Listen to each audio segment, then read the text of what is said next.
దేశంలో మరో అంతర్జాతీయ విమానాశ్రయం అందుబాటులోకి వచ్చింది. ఉదయం 8 గంటలకు తొలి ఫ్లైట్ ల్యాండ్ అయింది. బెంగళూరు నుంచి వచ్చిన ఇండిగో విమానానికి వాటర్ సెల్యూట్ లభించింది. తొలి ఫ్లైట్ ల్యాండింగ్ కు ముందు ఇండిగో సిబ్బంది కేక్ కట్ చేసి సెలబ్రేట్ చేసుకున్నారు. కొబ్బరికాయలు కొట్టి పూజలు చేశారు. ఈ ఎయిర్పోర్ట్ నుంచి తొలి ఫ్లైట్ హైదరాబాద్ కు వెళ్లింది.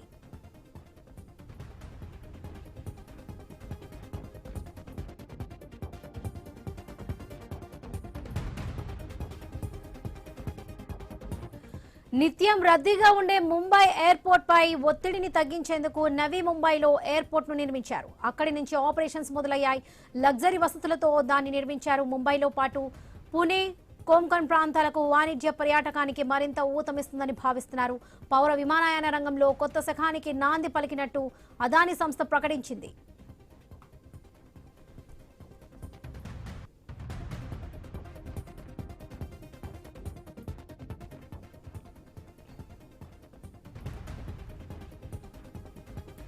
ముంబైలోని ఉల్వేలో పబ్లిక్ ప్రైవేట్ భాగస్వామ్యంలో ఈ విమానాశ్రయం నిర్మించారు.